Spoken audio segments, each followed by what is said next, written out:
Hello. So today I wanted to react to CityNerd's new video, which is pretty much just him talking about Sydney. CityNerd is an American city planning YouTube channel and a pretty big one. And I'm an Australian city planning YouTube channel, or more specifically Sydney. Not quite as big as CityNerd, but I just thought it would be kind of interesting, being a Sydney sider, to react to this video and see if I agree or if I disagree, or honestly, just, yeah, it's always interesting to hear an outsider's perspectives. And I haven't actually watched this yet, so it's going to be a very genuine first reaction. So let's get into it. Sydney, Australia. Iconic landmarks, cool neighborhoods, a brand new state of the art metro line, kind of like Melbourne and also kind of not at all. Let's just get right into the first very obvious area where Sydney completely crushes as a city. What is he going to say? Oh, airport train? I thought he was going to say trams. Okay, never mind. I thought he was going to say, I was preempting too fast. I thought he was going to say that Sydney doesn't have trams. Into the first very obvious area where Sydney completely Ignore me. crushes as a city, and that is transit access from the airport. There are train stations underneath both the domestic and international terminals. The international terminal is further out and it still gets you to Sydney Central Station in like 12 minutes and runs like every 6 to 8 minutes. Just world class. So let's start. That's so funny because I just made a video called Sydney Airport Train Sucks. So he's kind of putting me to shame because he's right. And I will fully admit that I was very clickbaity with that video. Sydney's airport train does not really suck, not on a world scale. It purely sucks if you just look at it from the surcharge point of view. Our airport train, which I think he hasn't mentioned, maybe he mentions it later, is that it costs like $20 one way for a journey that if you were taking it from, like, if you were taking it from here, it'd be only about $3. If you were taking it from this station, it'd be only about like $2. But it's because it's the airport stations, they have a surcharge. That's what makes it suck. That's why I titled my video that. I'll link it in the description, but Sydney's airport train sucks is the name of the video. Complete opposite to what Ray is saying here, which is that it's world class. And it is actually pretty good when you kind of don't look at the surcharge. I feel like without the surcharge, it's a pretty good train line, but the surcharge really just ruins it as a local. And I think a lot of locals would agree. Minutes and runs like every 6 to 8 minutes. Just world class. So let's start our exploration of Sydney at Central Station, which isn't that central, but is the hub of the entire regional transit system. Meaning just I wonder what he means by that. Isn't that central? I wonder if he means geographically, because of course Sydney is like really like big, and the central part would actually be Parramatta. Or I wonder if he just means it's not central in the sense that, like, it's not like Town Hall is more central to the CBD than central, or the downtown, in case any non-Australians are watching. But let's be real, most of my audience is Australian, so let's keep going. just about every intercity and regional train line, light rail line, and Sydney's new metro all converge here. I will talk about each of these modes and some of the destinations they'll take you to, but I just want to comment on the iconography. Transport for New South Wales literally uses L, T, and M to let you know which mode is available where, and F at the ferry terminals. I just never find this all that helpful. Just give me the route numbers. But let's start with the light rail. It's Wait, hang on. What does he mean by that? What? So is he saying that he wants route numbers? Apparently Americans say route, not route. Anyway, he wants route numbers instead of signs. That doesn't make much sense because you need, like, wait. this all that helpful where, and F at the ferry terminals. I just never find this all that helpful. Just give me the route numbers. But let's start with I don't entirely get what he means. I think he's suggesting that he wants each roundel to just have the route number. Yeah, that doesn't really work if there's multiple routes going there though. Like, not every, well, actually I guess with light rail it would, because you could say L1, but like, nah, I disagree. I'm just gonna say, I won't get into it, but I disagree. If he was gonna, I thought what he would say was, L is confusing, why not have a symbol of a light rail? F is confusing, why not have a symbol of a boat? That's what I thought he would say, in which case I would agree with that. the light rail. It's relatively new. The first line opened in 1997. You catch line 1 up on the Grand Concourse level at Central, and you catch lines 2 and 3 out of Chalmers Street along the east edge of the station. Line 1 is the original and kind of skirts around the south edge of the central business district, through the Haymarket area and Darling Square. These I are can't believe he said Central Business District full. That's so funny. interesting areas. I know I saw the word Chinatown somewhere. Are we still doing that? Seems a little reductive and unsavory. Anyway, in Darling Square, you still What? doing that? Seems a little reductive and unsavory. He doesn't like the name Chinatown, apparently. Okay, I did not expect that. I don't even really know what this is. That's just random. I'm not offended or like pleased. I'm actually just confused. I didn't know people didn't like the name Chinatown. Savory. Anyway, in Darling Square, you do get this cool bird's nest building that has a food hall at the base and a 2-story public library above, where you can chill out for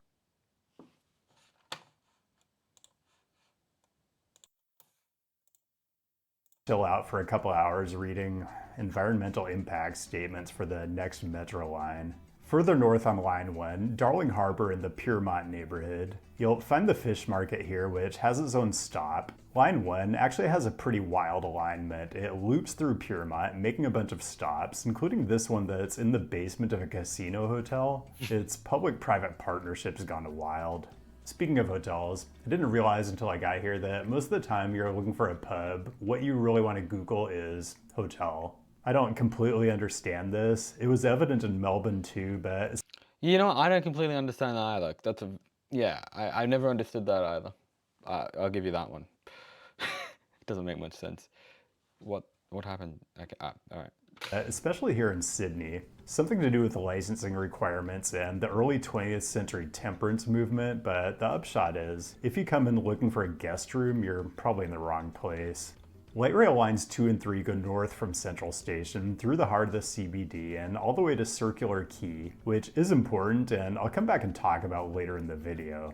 Now, there's a lot I like about Sydney, but I have to say, the CBD just doesn't feel nearly as cohesive and well-defined as Melbourne's. There's a Westfield. I'll agree with that. That is, he's not wrong. I think as a Sydney sider who's visited Melbourne, there is something about Melbourne CBD. I don't necessarily know if the way he's worded it is correct. He said that it feels less cohesive, but I actually, dare I say, think it's more simple than that. I think that Sydney CBD is just such a spaghetti mess.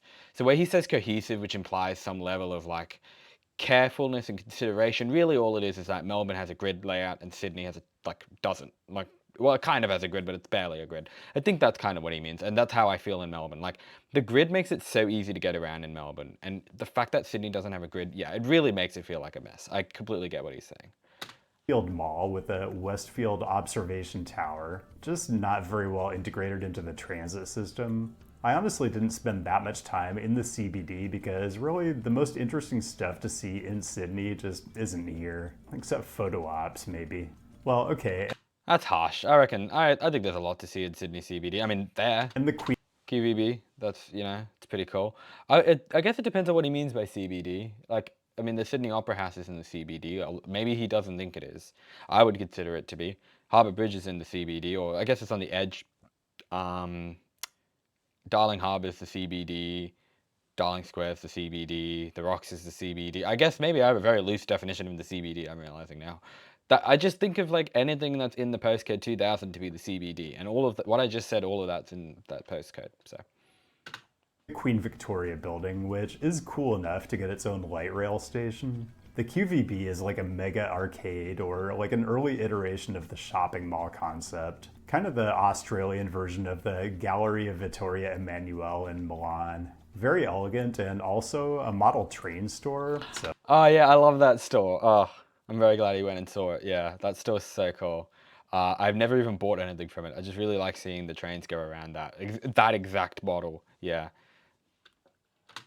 Now you have to go. The QVB actually has a below street level connection to Town Hall Station. The trains run underground in this part of the CBD, and you might have to go down a couple levels of tracks depending on what train you're trying to catch. By the way, hey, I think someone made a video about this Town Hall Station and how crappy it kind of is. Yeah, well, I'll link that as well. We are eventually going to check out the longest escalator in the Southern Hemisphere, but this isn't it. Let's come back to Central Station and talk a bit about the regional train network. It is set up a bit like Melbourne's network with a loop around the CBD. Did he just call Sydney Trains our regional train network? Wow, okay. Yeah, I mean, again, like, I know what he means. It's just so funny, no. So, like, it's not it's our suburban train network. But, I mean, I'll cut him some slack. I mean, like, you know, I understand, like, it's just words, right? But, yeah, it's our suburban train network. I think regional implies that it's, like, far away places. Um, we call it our intercity network, really. That's to places like Newcastle, which is like about 100 kilometers to the north, and Wollongong's about 80 kilometers to the south. Blue Mountain's about maybe 70 or 80 kilometers to the west. That's our regional network, and then the suburban network's everything in between that, you know. Yeah. ED, Central Station at the south end of the loop, Circular Quay at the north end, and some minor but cool stations in between. But it's really Central Station that's the crux. Most of the regional trains, including Line 8 to the airport, are accessible by this underground concourse. I'm physically cringing at him calling them regional trains and then just saying Line 8. I am like, a piece of me has just died.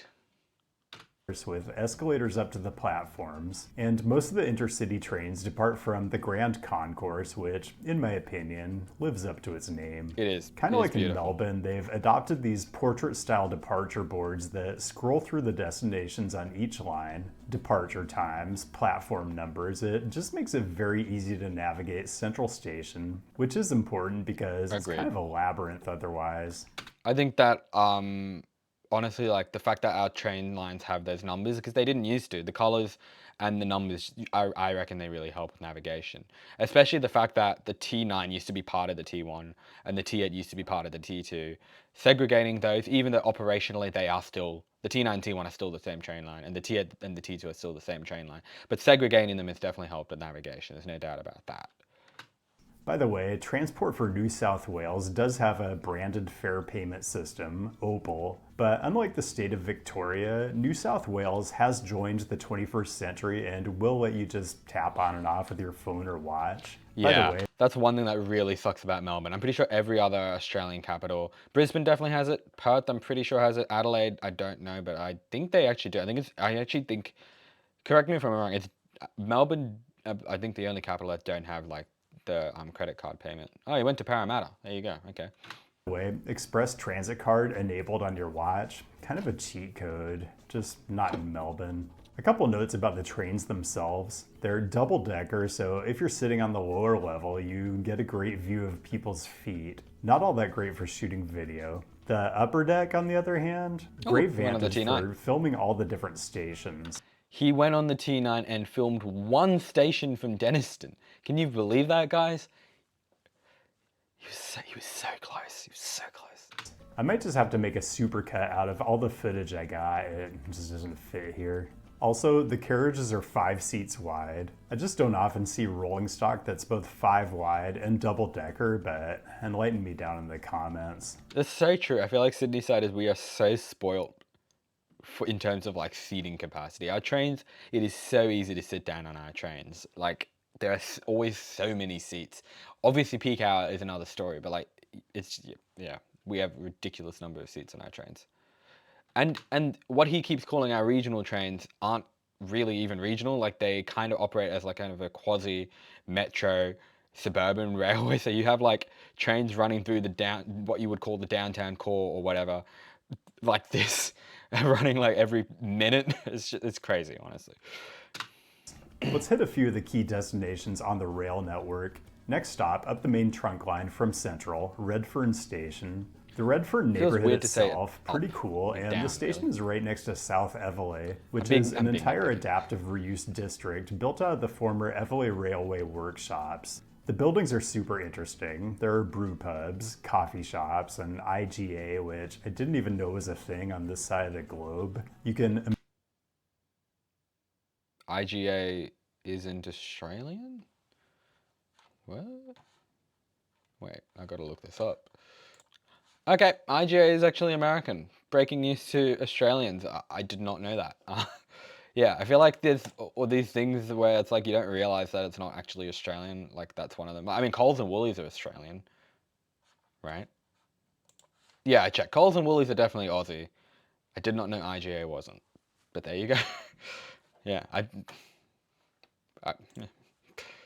Embarrass yourself by taking a metalworking class in full view of the public. Definitely a worthwhile destination if you're a foamer, or I guess here they call them gunzels. I'm not going to explain it. Just Oh, is Gunzel an Australian term? I didn't know that. There you go. Okay. See, I'm learning these things. IGA is not Australian. Gunzel is Australian. And also Everly Railway Workshops, he's right. They're pretty nice. I haven't been that much, but I've been once or twice, and yeah, they are quite nice. So, yeah. just look it up yourself. A little further out, Newtown Station. This one's interesting in Newtown. that I there are love a couple of Newtown. high I go to Newtown a lot with Amy, so yeah, I love Newtown. It's going to be in my new video where actually, because I did a video about what to do in Sydney, but that was like a parody version for April Fools, and I'm going to do a serious one, and Newtown's going to be in it. So, love Newtown.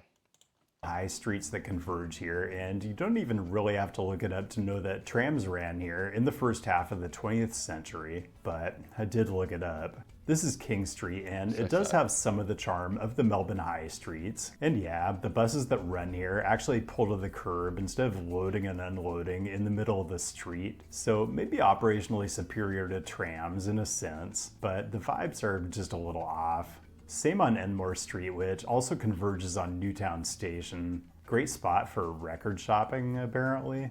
And I went out to the suburban center of Parramatta just to Okay, ignore the terrible pronunciation of Paella. We'll get to that in a moment. Yeah, Newtown. Yeah, I think he's right in that. I think the problem here is he went to Melbourne first, and I think there's no denying that Melbourne. I think some of the inner city neighborhoods like Fitzroy and Collingwood, they have a great vibe because I've been to those neighborhoods, and the streets are quieter, which I think is largely because of the trams. And Newtown, King Street is not a quiet street. I think one thing you have to note though also is that I do think that Melbourne has more freeways. I'm pretty sure that kind of. Actually, I don't know if that's the reason why. I don't know why the roads through Fitzroy are quieter. Maybe a Melburnian can tell me. It's definitely a quieter road than King Street. My best guess is that the road through Fitzroy is just not as major a road as King Street. King Street's a pretty major corridor. But he's right. I think that's a very fair criticism. I wouldn't go as far to say as the vibes are off. I think Newtown's great. But of course, I've got like local bias, and that's the whole point of having an outsider say that. And I would, if I was trying to be impartial, I would say that somewhere like Fitzroy, which has less traffic and has the tram, I would say its vibes are better if I was trying to be impartial. But obviously, I like Newtown more because I'm from Sydney. Anyway, yeah, terrible pronunciation of Parramatta, but I would not be one to talk because, well, as a good example, I made an entire video about Toronto, and the whole time I said Ontario. The entire time I said Ontario. I had to actually go back and re-edit it to make sure I was saying Ontario instead. So I really can't talk. At least I picked it up, but I don't. A lot of the time I don't pick up my mispronunciations. So I will forgive him for that one. Only because I do the exact same thing. Like I say words wrong all the time, and I don't realize I said it wrong till I get a barrage of comments. That's the hardest thing about being a YouTuber, a geographically related YouTuber, is saying place names where you're so sure you're saying it right. Like I thought it was Ontario. Not even it didn't even cross my mind it might not be pronounced Ontario. And it's probably the same with him. Just to prove I'm not a city snob, there's some density around Parramatta Station, and it's a big transfer point on Sydney's regional rail network. But the most obvious thing about it is it has a direct underground connection to yet another Westfield mall. And this is a huge one, but I feel like no matter how big a mall is, it's really just a cinnamon roll delivery system. So fine, I am He's right. I think it's really cool that Parramatta links. I don't really have anything to say to that. Yeah, it's cool that Parramatta links up to the station, and I think something Sydney does well that I don't think any other city in Australia does well is like underground links into shopping centres. a confirmed city snob, so let's go back to Central and begin our exploration of Sydney's Metro line, an outer segment of which opened in 2019, but we're going to focus on the segment that opened this past August, which runs through the central part of Sydney, including literally central. And yes, this escalator down to the new platforms 26 and 27 is now the longest one in the Southern Hemisphere, so mystery solved. Fun Although I don't know about you guys, but like that escalator at Epping, like surely that's longer. I know it's not actually, but like come on, man, like it feels so long that escalator at Epping. fact, I'm told the patterns on the walls around the escalator are designed to prevent Metro users from getting vertigo on their way up and down. People, I'm bringing you the most cutting edge transit technology. So, the Sydney Metro. Modern stations with platform screen doors? Yes. Helpful active signage inside the carriages? Yes. Did they let architects go nuts with some of the new stations? Absolutely. They really did. Gadigal, further north into the CBD. You said If Gadigal, right? Australian film producers aren't using this to shoot Dystopian, the limited run streaming series for Netflix, then what are they even doing? Martin Place, That's funny, yeah. also a super deep station with an interchange to train line 4, kind of corporate. It is painful hearing him say train line 4. I want to cut him slack for this, but I don't think anywhere online does it say train line 4. It always says T4, T3, T2. I will like it's not a huge error, so like, but it is weird that he keeps saying that because it's definitely T4, T2. But again, it is difficult and it's a very small nitpick, so it is just odd that he keeps saying that. But with some connecting corridors that double as art installations. Let's continue our non-exhaustive tour of the new metro stations. Barangaroo, interesting station location, very close to the harborfront, which kind of cuts into the ideal pedestrian catchment area you want for an infrastructure investment like this. But the harborfront is such an amazing amenity in this city. Something I haven't mentioned yet, Sydney has a much more lush, tropical feel than Melbourne does, with all the pluses and minuses that come with that, and we'll discuss that more later in the video. By minuses, is he going to say it's really humid here? Because it is. Although I'm wearing a jacket right now, but that's because it's like late autumn. Yeah, no, he's completely right. I think our harbourfront's our biggest asset. And yeah, Sydney feels more tropical, but I mean, hey, we are further north. Or I guess that might be topsy-turvy to an American. But yeah, we're closer to the equator. These are all deep stations, partly because we have to get under the harbor. And I'm skipping a couple stations here, but I wanted to check out Crow's Nest. This is another neighborhood and another high street, Willoughby Road, that had tram service once upon a time. And a tram here would be cool, but would I trade a brand spanking new metro station for it? Probably not. This is actually a spot where I think it's interesting to look at some before and afters. Like, this stuff is so new, it's not even in Street View yet, but looking at what was here a couple years ago does give you a feel for what the region is trying to do with street frontages when they get a chance to start over from scratch. This is as good a point as any to talk about a couple things that were more prevalent in Sydney than there were anywhere else I went on this trip. One, raised crosswalks. I talked about these in my Hoboken video, but they were not widespread there. In Sydney, you see them so often that it feels like both pedestrians and drivers have a high level of familiarity and know exactly how to behave when they encounter one. Very fair.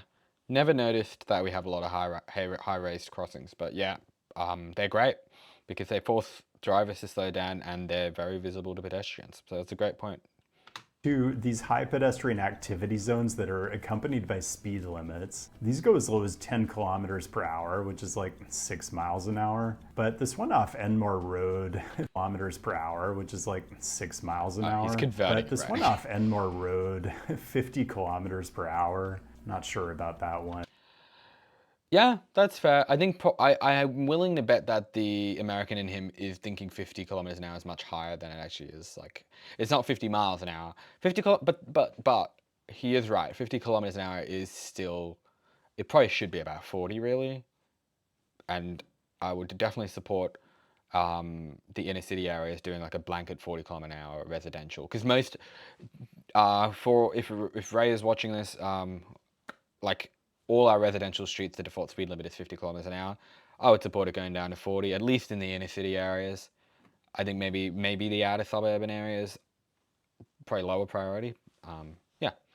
One. And three, red light speed cameras and photo radar. I saw a lot of these signs, and it might be worth making a whole other video about how Australian states use demerit points and accumulation to suspend people's licenses. Kind of Is that not normal?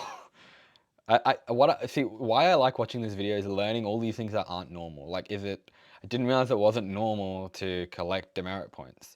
So it's fascinating, and that's why I enjoy watching these videos, and that's why I wanted to do a reaction to it. So yeah, thanks for that, right?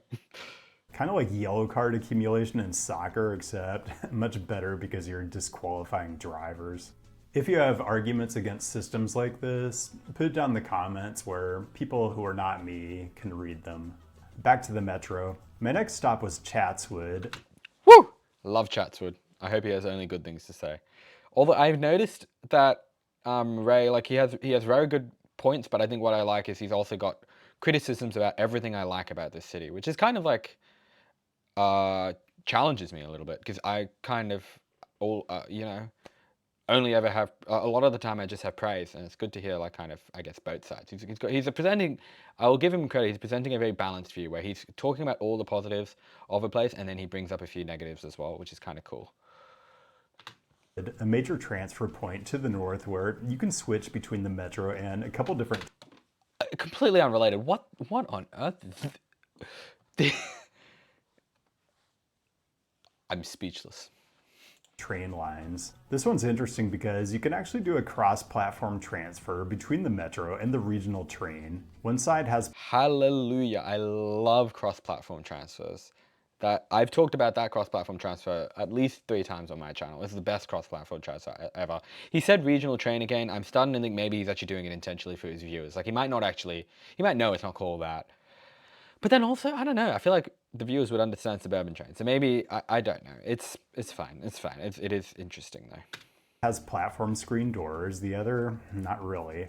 The area around Chatswood Station is pretty diverse, and if you go on the right day of the week, there's a street market happening on the pedestrianized part of Victoria Avenue where it approaches the station. It all looked pretty tasty in general, but I was not about to get fooled by Australian paella again. Oh yeah, no. And this is something. So at some point, I'm going to make a video about Australia versus America. Yeah, American Mexican food is amazing. Because America is like right next to Mexico, and Australia is separated by a huge ocean. So, yeah, Mexican food here. Uh, if you've never had American Mexican food, then you're fine. But if you have, yeah, it's just endless disappointment. Sorry, guys. By the way, takeaway sushi at train stations. This was a thing everywhere in Sydney and Melbourne, and I recommend we adopt it in the States. And this, I think, comes down to the fact, Ray, that Australia is just a much more Asian country than America. I visited America, then I visited Canada, and what happened was when I went to Canada, I was like, wow, there's so many Asians around. And that was the moment where I realized, wait, Australia is like very Asian, America isn't as Asian.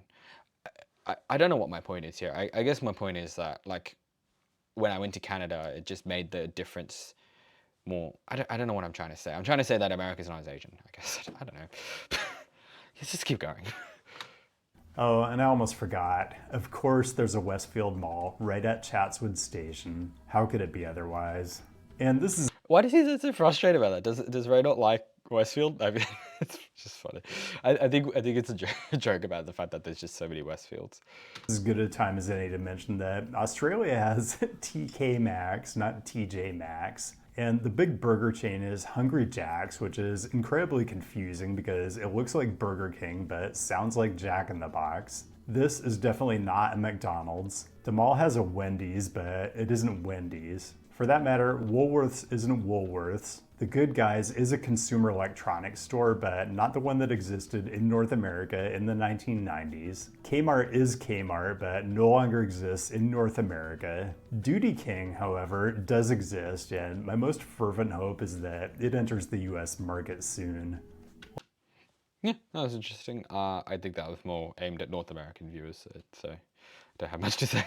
Last stop I made on the metro, Eppington, also an interchange with a regional Did he call it Eppington? Where did he get that from? Oh my god. At least he put a correction on the screen. But that is wild because, oh, you know where he got it from? He got it from Leppington. Yeah, that's definitely what happened. I think he was thinking of Leppington and then he said Epping. Yeah, that's probably what happened. Yeah, fair enough. train line, just not a cool cross-platform one. The metro is underground here, and the train is in a trench. You can go several stops further out on the metro, but just being real, once you've been to Duty King, what more do you really need to see? Now, metros You're are so funny. cool, but really my favorite thing when I visit a city is just to hang out in neighborhoods. I actually came to Sydney twice while I was here and stayed in 2 different neighborhoods. One, Surrey Hills, walking distance east from Completely unrelated. It's interesting to hear how Americans say place names. Like, for example, Americans say Australia. They don't say Australia. Like, I feel like when we say it, we kind of really swallow the first part. Americans always drag out the arse. So they always say Australia or something like that. Surrey Hills as well. I feel like he just kind of. I'm kind of low-key obsessed with accents a little bit. Like when I went to America, I kept trying to do an American accent. I was really bad at it. You can ask Amy. Anyway, there were some other words he said where it was like kind of interesting, like not saying it wrong, like he was saying it right, but in his accent. It's just kind of cool to hear an American say an Australian place name with an American accent. Yeah. from Central Station, but you can take lines 1 and 2, although questionable whether it's going to be faster than just walking. There's Yeah. lots of True. biking in and through Surrey Hills, especially this Yeah, he's saying like Surrey Hills, so kind of Surrey Hills. I don't know. Anyway, Siri just came on. It's so funny. I think because sorry kind of sounds like Siri, I guess. protected two-way bike lane on Borg Street, and there's tons of pedestrian activity, especially on Crown Street, which is really the high street in this neighborhood, and yes, once featured a tram line. There's tons of middle-type housing in Surrey Hills, and I saw some of this in Melbourne too, but this style was really widespread in the inner neighborhoods in Sydney. Yeah, we have lots of terrace houses. Yeah, they are prepared to pay like a good $3 million for those, and you think I'm exaggerating? Like you think that's an exact? I'm being dead serious right now. $3 million. It's kind of a similar gentle density to what Montreal has. Another thing evident in Sydney's inner neighborhoods, they are very green, and it's a tropical kind of green, like the street trees are just absolute monsters. The flip side here is you do get tropical type downpours. I don't like actually filming in the rain, but one thing I discovered was Sydney has this whole protocol around bringing umbrellas indoors. They roll out these swipers that dry your umbrella, and then you use this contraption to sheath your umbrella in a plastic baggie. Compact on the left, long boy on the right. Man, I've lived in the Pacific Northwest of the US basically my entire life, and I've just never seen this technology before. America, we're I never used it. I'd never used that before. Oh, I've used the wipey thing. I've never bagged it. losing our edge. Oh, just next door to Surrey Hills, I went to an open street Saturday. This was absolutely insane. It's Wow. kind of like Montreal's program that they do I've never been to that. I've never been to this. That does look amazing. That looks great. in a bunch of neighborhoods all summer long. Well, almost like that, except Sydney Now I wish I had been to this. That looks so fun. What? Where is this? That's Surrey Hills, I assume, right? Yeah. Wow. I wish I had. I gotta go. Why haven't I been? That looks so fun. that they do in a bunch of neighborhoods all summer long. Well, almost like that, except Sydney does it for just one day and then moves on to another neighborhood the next month. I'm just gonna go out on a limb and suggest that maybe they add more days to soak up the demand because evidence suggests that there's a slight possibility that people like this. Strong agree. 364 more days a year might do the trick. Further north, the neighborhood I stayed in when I came back to Sydney at the tail end of my trip, Potts Point. I stayed on the ground level of this apartment building because I'm on a tight budget, but I had access to the roof Tight budget. Stays in Potts Point. I'm kidding. Potts Point is a very rich area. Just top, and I don't know what you can say, but this is a pretty spectacularly beautiful city. Unfortunately, I often had company on the rooftop. You may already be aware that I have a cockatoos. troubled relationship with birds. It's nothing personal, it's just they're extremely stupid and they make very obnoxious noises. Amy is going to be heartbroken that you said that, right? Because she loves cockatoos. Yeah, I don't have anything else to say. Nothing personal, it's just they're extremely stupid. He's not and wrong. They make very obnoxious noises. They are loud. Bats, on the other hand, awesome, and Sydney is very well provisioned on those. Anyway, Potts Point, great neighborhood, tons of doggos out and about. The local Woolies Doggos.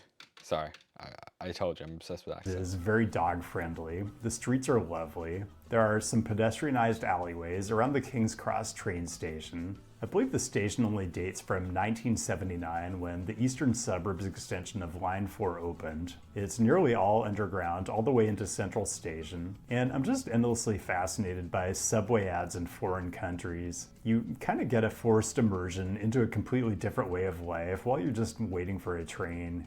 Meat pie flavored Don't get me started on Subway ads in other countries. We saw this in America. As soon as you said that, I just had to show you guys. It's just exact same sentiment as he's saying. It is very fascinating to see Subway ads in another country. In this case, it's a little bit sad seeing this ad in America. Just like you would never see something like this in Australia, like advertising a hospital. I'll just leave it at that. It's just yeah. Chips, you can't say no. Just try me, Australia. Just try me. Okay. Still more to come Well, because, fair enough. well, I haven't even talked about fairies yet, and there's other stuff that's just too good not to share. Engage the channel and connect in all the customary ways. You know, when I mentioned on the usual apps that I was coming to Auckland and Melbourne and Sydney, there was plenty of enthusiasm to do a live event in the first two cities, but Sydney was just crickets. Just one of the conundrums of being an urbanism creator type. There are some cities that just don't love you back. Sniff. I'm not bitter though. There was I mean, to play like to go on the defensive, like you guys never talk about us. I appreciate this video because it's great to see this video like getting some Australian love, but like I think a part of why Australians don't care about urbanism is because no one talks about Australia on urbanism channels. And it's a criticism I've leveled a few times that I would love to see more channels, more of the big urbanist channels, like not just Bikes and City Nerd. And to his credit, he's doing it now. And City Beautiful and Oh the Urbanity has actually done one, but like just all those channels, I'd love to see them doing more Australian content. I think that would, yeah, that would kind of draw us out. And I'm also trying to do it with Building Beautifully. And I guess on that note, I've had nothing but love from my audience, and that's because I make Sydney content. I guess what I'm trying to say is, um, you get you I think we deserve more urbanist content. I'd love to see more Australian urbanist content on YouTube. And anyone watching, make more.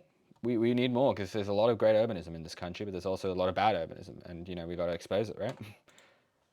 just too much to do. I'm not going to give you Google reviews of tourist attractions today, but also I'm definitely not going to go all the way to Australia and not see animals. And if I have enough time in a city after spending hours filming like raised crosswalks, I do like to get a little culture. The Art Gallery of New South Wales, very cool. There was a special exhibition by the Chinese multimedia artist Cao Fei. Check that out if it comes to your city. The Australian Museum, also cool, focuses on natural history but had an exhibit on the future city. I love dioramas, and people's visions for what the urban future looks like are always super interesting. I also love cows. The museum also allows you to read up on Australians who have made positive cultural or scientific contributions to civilization. I'm not sure about all of these, but I'm no one to judge. Actually, on the walk back to your Potts Point apartment, you might pass Harry's Cafe to Wheels, purveyor apparently of Sydney's finest meat pies, and you can take This is another. I feel like Americans really say their A's like E's. Like he kind of said Harry, right? Like he didn't say Harry. He said I know. I don't know why. When I did this reaction video, I wasn't planning to comment on his pronunciation. It's just, I know someone, an American who says my name, but it says Sharrett. It's like kind of like sounds like Sharrett. I think it's an American thing. I think they kind of say their A's like E's. It's fine. I mean, I think it pretty much sounds the exact same. Sharrett. They sound the same, but it's just I don't know.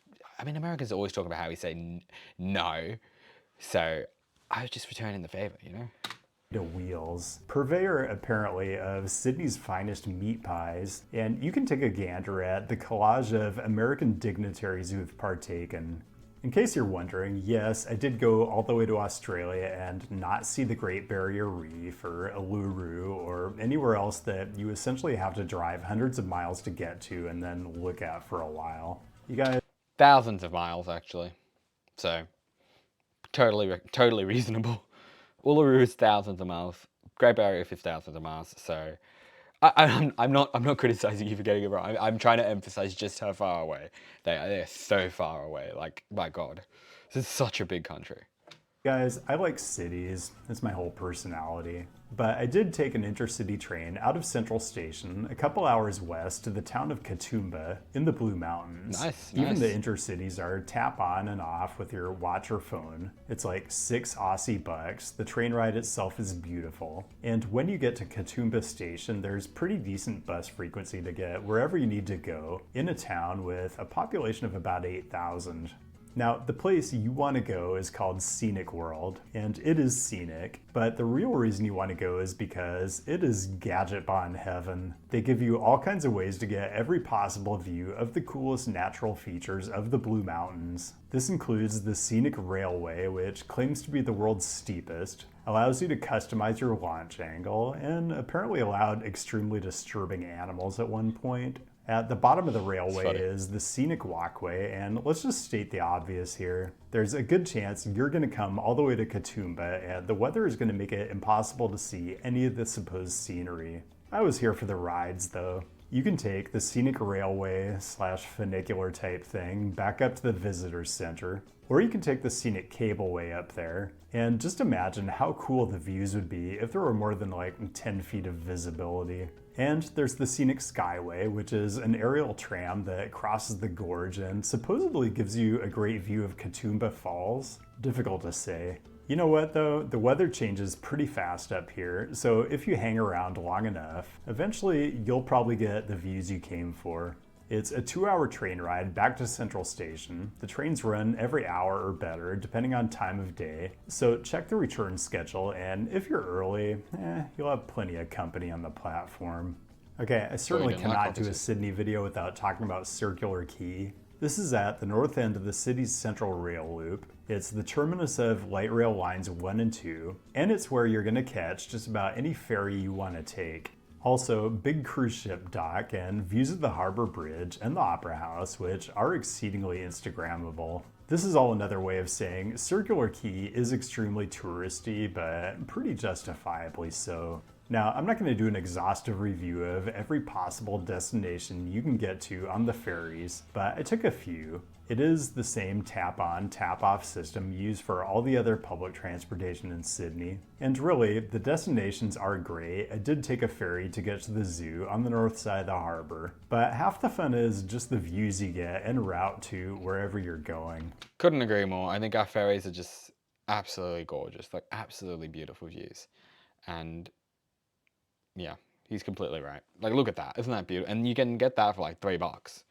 And not just the obvious stuff around the city center. The ferries give you a completely different sense of the city, the urban form of the neighborhoods and suburbs out to the east, toward the Pacific. It all feels very urban and very tropical at the same time. It's not really comparable to anything in North America. I guess Miami is the first thing that comes to mind, but the vibe is very different as you get out toward the coast. You can take the ferry to smaller communities like Watson's Bay. You're definitely still well within the Sydney metro area, but it feels like you're like 100 miles outside the city. Now, That's a problem because that's why we're in a housing crisis, because you have these places that feel like you're in the countryside so close to our urban areas. Anyway, that's not the point. I did not get to the world famous Bondi Beach because honestly, the transit connectivity is lacking, but there is Agreed.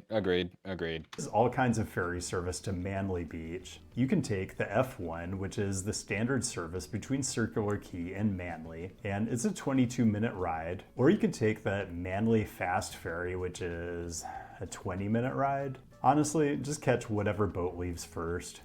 The ferry drops you on the harbor side of the narrow spit of land that separates the harbor from the Pacific Ocean, and then you walk along a pedestrianized street, the Corso, to get to the beach. The Corso is pretty lively, even on a weekday, and it sort of gives the feel of the kind of Mediterranean resort towns that pasty English people go to on snowbird vacation. I haven't been to Manly much, but I have been once or twice here. It's pretty nice. And I think, honestly, yeah, I would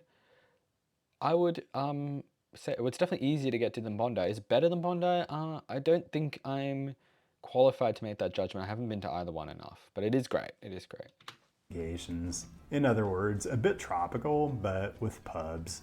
Manly is great though. The beach is also packed on weekdays. They take their beach volleyball very seriously here, and there's a great two-way multi-use path along the beachfront.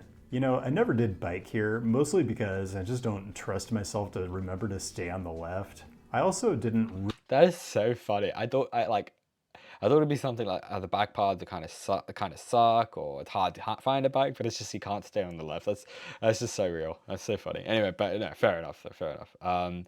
I would not trust myself to drive in America. I would. It would be too confusing.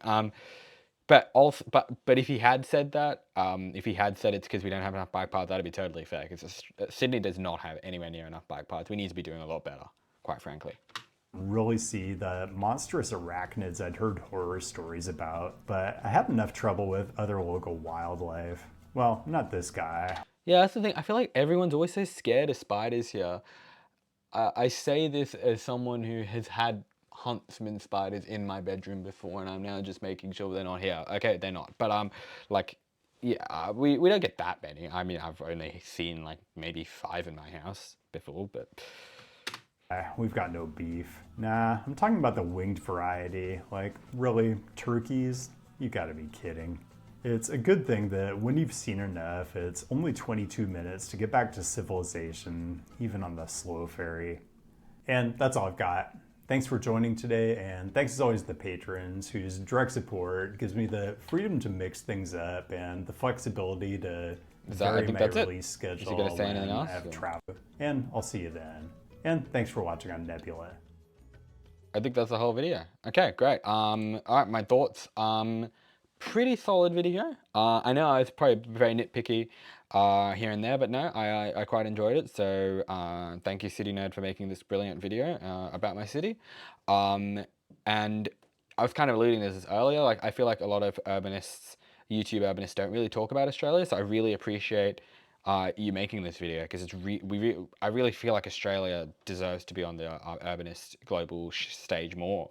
And Reese from RM Transit, who I'm in contact with, he is probably the only like YouTube urbanist, or like YouTube rail, I don't know, whatever you want to call it, rail YouTuber, urbanist YouTuber who has covered Australia, other than, of course, Australian YouTubers. That doesn't really count. Obviously, we've done that.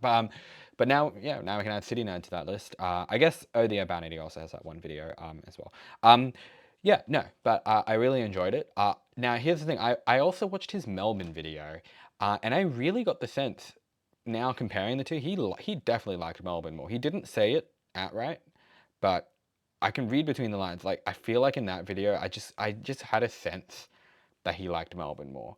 And I'm not going to comment. I'm like, he's welcome to he's entitled to his opinion. But I did talk to someone about this before the Melbourne video came out. He was talking to me about how he had a feeling City Nerd would like Melbourne more than Sydney, because the Melbourne's got the trams, and those trams are a brilliant template that can be copy pasted into America, which is something that Sydney doesn't have.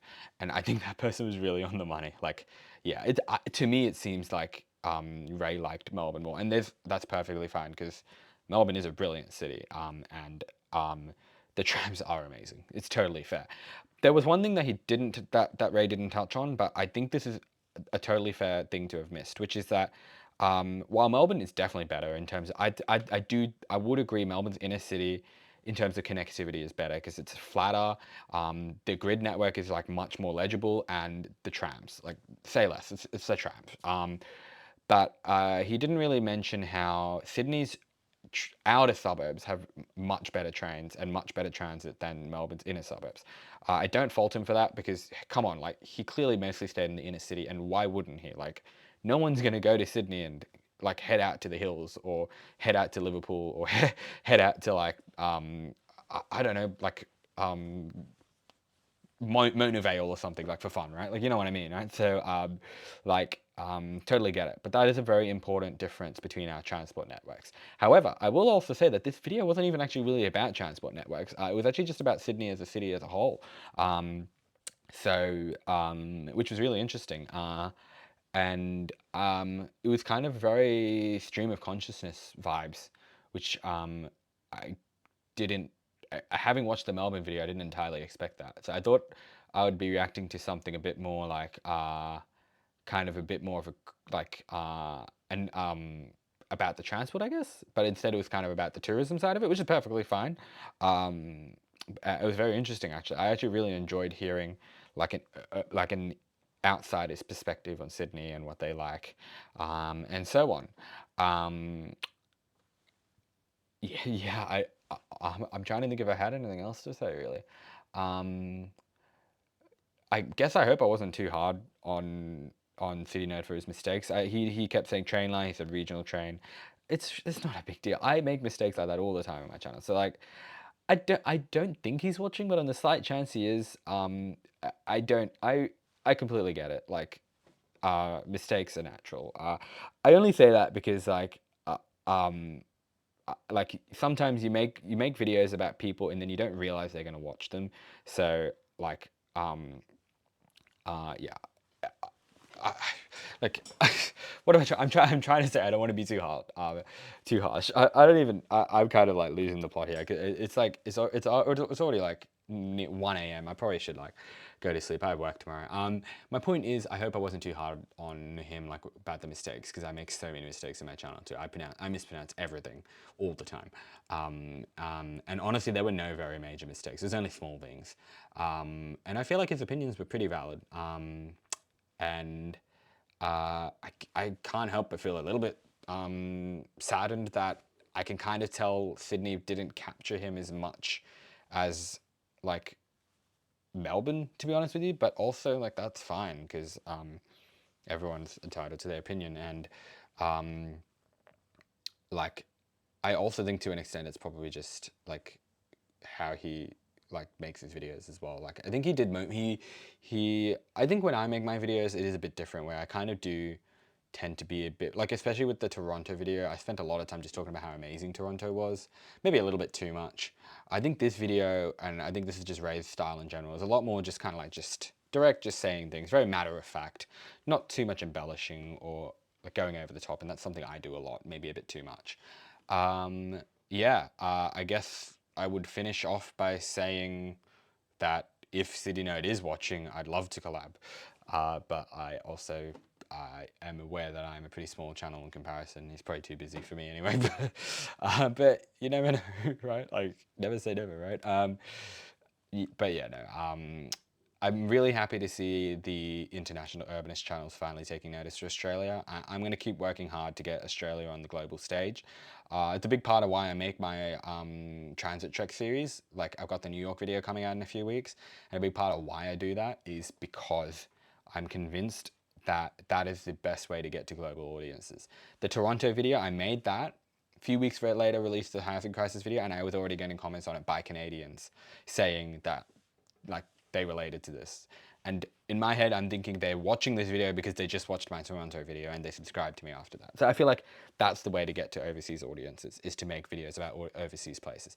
And I think Ray's going to find that as well. Ray's going to find that Sydney side is going to watch his video and they're going to subscribe to him as a result. And then next time he comes here, his live audience will be booked out. Because like, yeah, as I said, like Australians don't have much of a reason to watch a YouTube channel that just talks about American urbanism. But as soon as you start talking about us, we're more likely to watch it, right? Like I mean, my audience, no Americans watch my channel because I only talk about Australia, right? So, anyway, yeah. So, um, honestly, if you watched till I don't know how I managed to film a 53-minute reaction video to a 23-minute video. So thank you for watching all the way to the end. And let me know in the comments if you think I was fair or unfair. I think I was, I don't know, I think I'm just tired.